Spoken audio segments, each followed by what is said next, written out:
ჩვენ თუ დაუკვირდებით, დღესდღეობით კონფლიქტები არსებობს იმის გამო, რომ ადამიანები ვერ შეთანხმებულან რა არის სასიამოვნო და რა არ არის სასიამოვნო.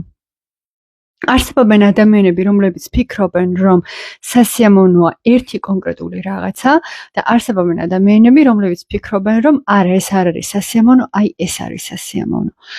და საერთოდ რაზე ვსაუბრობ ახლა მე თქვენ გეტყვით. მე დღეს შევეხებით დიასახლისების თემას. მიუხედავად იმისა, რომ დიასახლისებმა იციან რა მოსწონთ, რა არ მოსწონთ, რა ანიჭებთ სიამოვნებას, არიან ძალიან ბევრი დიასახლისები, მაგალითად, რომელთაც უყვართ კულინარია, ბავშვების აღზრდა, ასე ვთქვათ, ყურადღების მიქცევა და ამ ყველაფრისგან იღებენ სიამოვნებას. თუმცა არსებობენ ასე ვთქვათ, ქალები, მხოლოდ კარიერისტი ქალები, რომლებიც მხოლოდ კარიერაზე ფიქრობენ და მათთვის არის მნიშვნელოვანი მხოლოდ ეს საკითხი.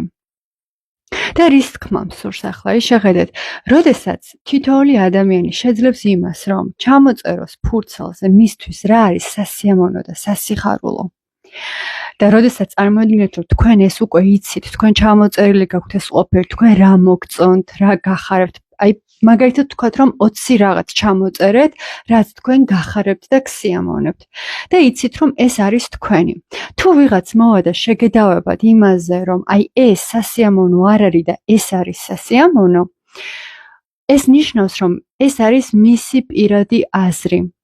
მისი სტანდარტები და მისი, ასე ვთქვათ, მისი შეხედულება, ცხოვრებისეული შეხედულება და ადამიანი არის ძლიერი შინაგანად მაშინ, როდესაც შეუძლია რომ აღმოაჩინოს თუ მას რა მოწონს, რა სიამოვნებს, რა ახარებს და აი ეს ყველაფერი აკეთოს.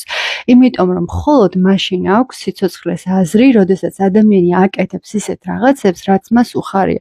აი წარმოიდგინეთ პატარა ბავშვი მაგალითად, ხომ? მშობლები რას ცდილობენ, რას ვცდილობთ ჩვენ მშობლები, რომ მაგალითად ბავშვს უყიდოთ მაგალითად რაღაცა კონკრეტული სათამაშოები, რომ შემდეგ ვითამაშოთ და გავერთოთ მასთან ერთად. ხომ ყოველ მშობელს სიამოვნებს, როგორ უხარია და სიამოვნებს ბავშვს, როდესაც დაკავებული არის, როდესაც ინტერესი უღვივდება, ხო? ასე არის ზუსტად დიდ ადამიანებში, მოზრდილ ადამიანებში, ზუსტად.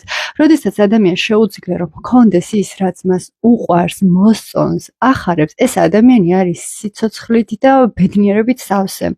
და მაშინ შეხედეთ ახლა, როდესაც უკვე ადამიანი იწყებს ის თუ მას რა სიამოვნებს და რა უხარია ამ ყველაფერზე მართლებას თუ რატომ უხარია და როდესაც შეკამათებები მიდის, რომ აი ეს უფრო უკეთესია, მორჩა ეს ადამიანი ამ შემთხვევაში კარგავს უკვე ამ ყველაფერს და გრძნობს შინაგანად დაძაბულობას და ძალიან დიდ ნეგატივს, იმიტომ რომ დღეს ვაკვირდებით და ძალიან ბევრი ქალი დარწმუნებული არ არის იმაში, მიუხედავად იმისა, რომ იციან მათ რა უყვართ, რა მოწონთ, რა სიამოვნებთ, დღეს ტენდენცია ისეთი არის, მით უმეტეს მე გერმანიაში ვიმყოფები, აქ იცით რა მდგომარეობაა, აქ არის ფემინიზმის აღზევება და აი რო ვაკვირდები ხოლმე ქალებს, რომლებიც არიან დიასახლისები, დანაშაულის გრძნობა აქვთ. იცით როგორ მეკუშ? დანაშაულის გრძნობა აქვთ იმის გამო, რომ სახლში არიან დიასახლისები, არიან ბავშვებს უვლიან, სიყვარულში ზრდიან, დედობას უწევენ ბავშვებს, ამის გამო აქვთ დანაშაულის გრძნობა.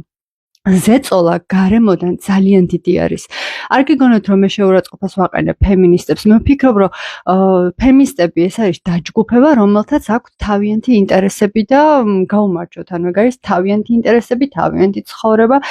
და აი, როდესაც ზეწოლა ხდება უკვე ქალებზე, რომლებიც არიან დიასახლისები, ხო, ამ შემთხვევაში და უხარიათ ეს ყველაფერი და არ იციან როგორ დაიცვან საკუთარი საზღვრები და დაჩაგრულად გრძნობენ თავს. ფაქტი არის ის, რომ ეს არის პრობლემა, რომელიც არის აღმოსაფრხოელი აუცილებლად. ჩემი აზრით, ყოველ ადამიანს, ყოველ ქალს აქვს იმის საშუალება და შესაძლებლობა, რომ ჰქონდეს შინაგანი თავდაჯერებულობა და აი როგორ თქვა, იმ შეუფასებლობის განცდა, რომელიც ქალს ხდის საოცარს. და მე ყოველთვის ვიცახი, რომ როდესაც ქალები მოდიან ჩემთან, პირველი სესია არის ყოველთვის საჩუქრად. თუ თქვენ ხართ დიასახლისი მაგალითად და თქვენ გაქვთ ისეთი შეგრძნება, რომ თითქოს დამნაშავე ხართ, იმიტომ რომ თქვენ ხართ გმირი დედა. მე თქვენ გჩუქნით, სესიას მოდით ჩემთან და თქვენ მოგემატებათ აუცილებლად თავდაჯერებულობაც, იმიტომ რომ თქვენ ხართ შეუფასებლები. თქვენი შეფასება უბრალოდ შეუძლებელი არის.